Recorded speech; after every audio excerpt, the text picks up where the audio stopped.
महाराष्ट्र की राजनीति में नया मोड़ आ चुका है।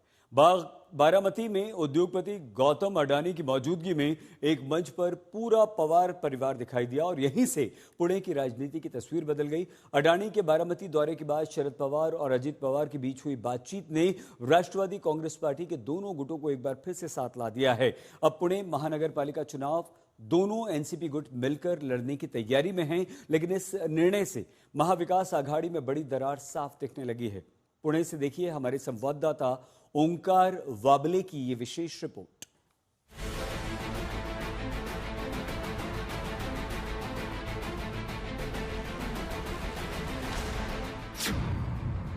बन गई बात, चाचा भतीजे फिर साथ साथ।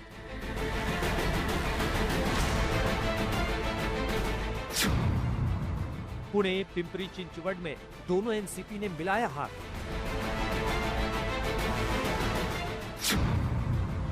महाराष्ट्र में फिर दिखेगा पवार का पावर।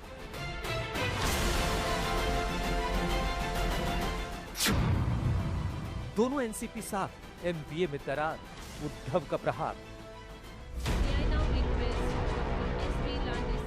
कार्यक्रम तो था शरद चंद्र पवार आर्टिफिशियल इंटेलिजेंस इंस्टीट्यूट के उद्घाटन का, जहां उद्योगपति गौतम अडानी विशेष अतिथि के तौर पर आमंत्रित थे। इस कार्यक्रम के मंच पर पूरा पवार परिवार एक साथ मौजूद था, यानी एनसीपी शरद गुट के मुखिया शरद पवार और एनसीपी के अध्यक्ष अजित पवार काफी समय बाद दोनों अगल बगल बैठे दिखे।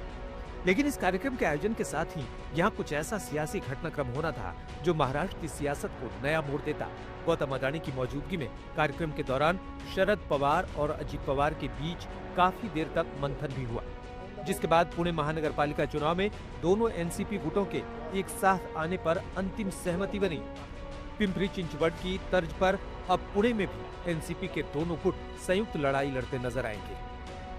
शुरू में दोनों पार्टियों में अटकलें थी, क्या होगा, साथ में कैसे आएंगे, फॉर्मूला क्या रहेगा, इस पर बातचीत चल रही थी। लेकिन उसी के बाद बारामती में गौतम अडानी की विजिट हुई और उसके बाद दोनों राष्ट्रवादी के फैक्शन अब पुणे और पिंपरी चिंचवड में साथ में लड़ेंगे, ये तय हो गया।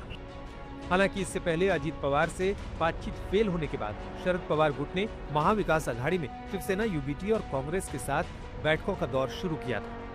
लेकिन बारामती के कार्यक्रम के बाद चाचा भतीजे में कुछ ऐसी डील हुई जिससे महाराष्ट्र की राजनीति में बड़ा बदलाव हो गया।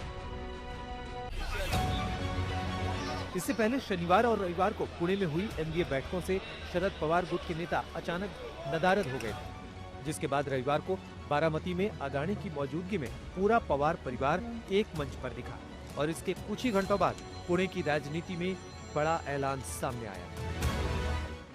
आपका और इस परिवार का मेरे ख्याल से 30 सालों का प्यार का रिश्ता रहा है। माझ्यासाठी गौतम भाई आणि प्रीती भाभी एक मोठा भाऊ आणि बहिणींसारखे आहेत। कधी कधी ते हक्कानी रागवतातही मला। मैं उनको कह रही हूँ कभी आपकी डाक भी खानी पड़ती है और कभी प्यार भी मिलता है। ते जे कुठली नावं सांगत होते शहराचे अध्यक्ष म्हणून, त्यातले 95% कार्यकर्ते हे प्रवेश झाल्या सुप्रियाताईंना सर्व नेत्यांना भेटले आणि त्यांनी जे सांगितलं की काही झालं तरी आपल्याला घड्याळाबरोबर त्या ठिकाणी जावं लागेल, त्यामुळे प्रशांत दादा जगतापाच्या काळामध्ये असणारेच कार्यकर्ते सुप्रियाताईं सर्व नेत्यांना भेटले आणि बोलले की आपल्याला घड्याळाबरोबरच जावं लागेल। त्यामुळे इथं हे कार्यकर्त्यांची लढाई असल्यामुळे कार्यकर्त्यांचं ऐकूनच हा योग्य असा निर्णय घेतलेला आहे। हालांकि दोनों गुटों के मिलन में घड़ी चुनाव चिन्ह को लेकर ही सबसे बड़ा विवाद था। शरद पवार गुट को डर था कि घड़ी चिन्ह पर चुनाव लड़ने से पुणे में उनकी स्वतंत्र पहचान को नुकसान हो सकता है, लेकिन कार्यकर्ताओं के दबाव और पिंपरी चिंचवड मॉडल के चलते समझौते पर मुहर लग गई। लेकिन एनसीपी के इस फैसले ने महाविकास आघाड़ी में दरार डाल दी। चाचा भतीजे के साथ आने से एमबीए में शामिल दल नाराज है, जिसके बाद शिवसेना, यूबीटी, कांग्रेस और एमएनएस ने साथ आकर चुनाव लड़ने की घोषणा की है। पिंपरी चिंचवड में अभी हमारी बैठक अंतिम होनी है। वहाँ पे भी हमारी अच्छी ताकत से हम एक विपक्ष की भूमिका ले रहे हैं। यहाँ पे भी विपक्ष में राष्ट्रवादी कांग्रेस पार्टी जो हमारे साथ में है, अपेक्षा थी कि उन्होंने हमको साथ देना चाहिए था।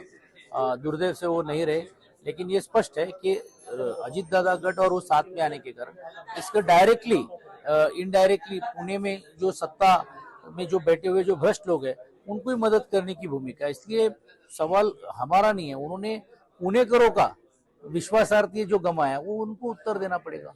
अडानी जी के संबंध के पवार साहब के आज के नहीं, बहुत सालों से, इसको मैं खुद उसका साक्षीदार हूँ।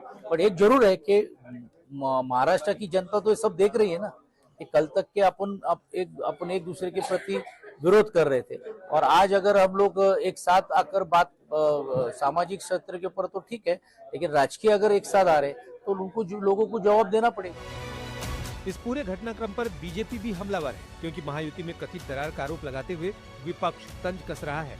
अब बीजेपी का आरोप है कि सत्ता और स्वार्थ के लिए बार बार गठबंधन बदले जा रहे हैं, लेकिन बीएमसी समेत 29 नगर निगमों में महायुति की प्रचंड जीत होने वाली है।